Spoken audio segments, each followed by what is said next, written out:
we have Elaine Dang. Now, Elaine Dang is going to be doing a program that she has titled Do Beautiful. What do you think of that name? Isn't that a great name? It's also a movement that she has currently founded, Do Beautiful. So Elaine Dang is a graduate of Berkeley, of Cal, and she comes from, she's a daughter of a first-generation Vietnamese-American immigrant family. She has, after Berkeley, gone to New Mexico to teach Navajos on the Indian reservation there. And she also went to Nairobi, Kenya, to start an education company, work at a startup there. And while they're in Kenya, you may have heard this on the news, September 21st, 2013, extremist militant groups took over the mall and held a lot of people hostage there. And there was a lot of bloodshed there, Elaine among them. Up to 60 people, if not more, were in fact killed. And so tonight our first speaker is who I'm calling the survivor-in-chief, Elaine Dang. So if you can please come forward and with a round of applause.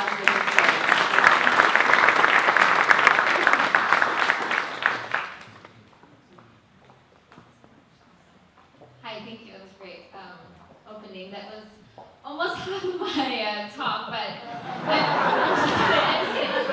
you have more time to process it. So I'm really excited for this 20-second game. So we'll see how it goes. So this is my family. And so these are my parents, Stephen and Leanne, and they're Vietnamese refugees. And these are my siblings, Mary and Michael, the most important people in my life. I grew up in the public housing in City Heights. And actually in 6th grade, we literally won the lottery and moved to public housing in Del Mar. And as you can see, that's actually the first time when I was exposed to the educational injustice in the United States. And that actually prompted me to join Teach for America after graduating from UC Berkeley, where I taught on a Native American reservation. Inspired by my work through Teach for America, I decided to learn about the education gap abroad. And so I moved to Kenya, where I had the opportunity to work for an education startup that was building primary schools throughout Kenya. And during my time there, I moved over to a tech startup where I had the opportunity to be really involved in the Kenyan community, and I was often at a lot of events. And that actually led me to that mall on September 21st at the Westgate Mall. I was there judging a children's cooking event with about 80 kids, grandparents, and friends and family, and the Al-Shabaab militant group arrived in response to Kenya's presence in Somalia. And so around 12:41, they started to storm the mall and came to the rooftop, two militants, and held us hostage and fired into the crowd and threw grenades. And I was injured, and about 20 people passed away on the mall with us.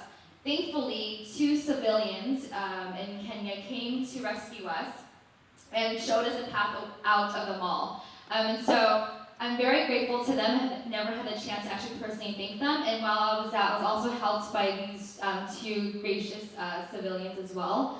And so during my time here, when I was at the mall and I was then out, I received amazing support and medical care from the Kenyan community.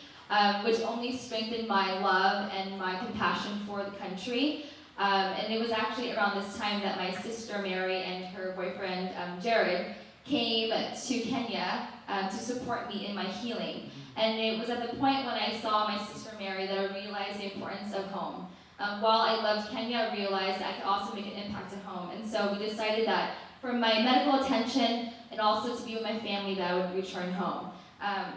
And so I was greeted with a lot of support. We held a fundraiser where we raised over $23,000 for my medical fees because I didn't have insurance.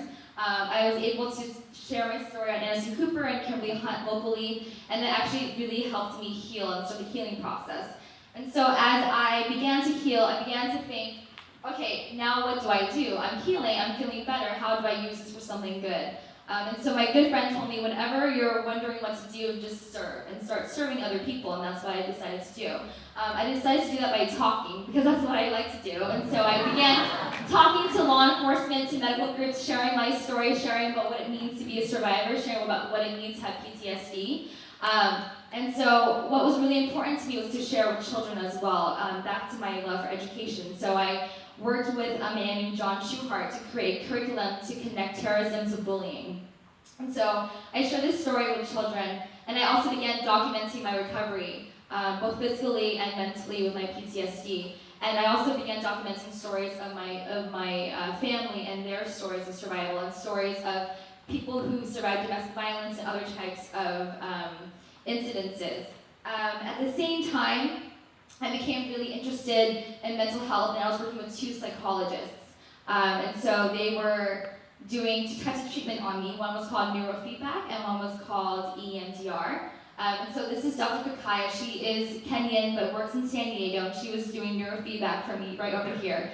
We're actually working together to bring this treatment to Kenya, her home country, because it's not offered there.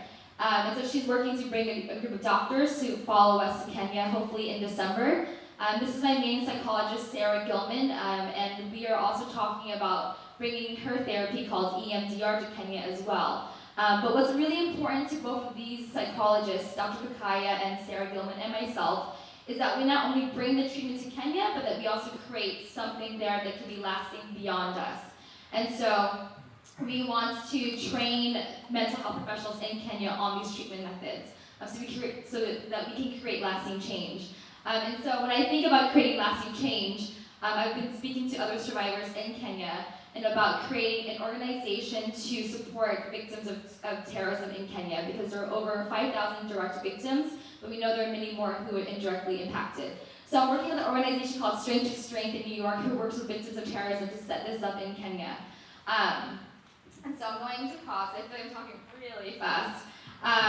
And so I just want to quickly say that all of these projects, what they underlie is my attempt to try to get back to society that's giving me so much, and also to my attempt to turn terrorism into beauty.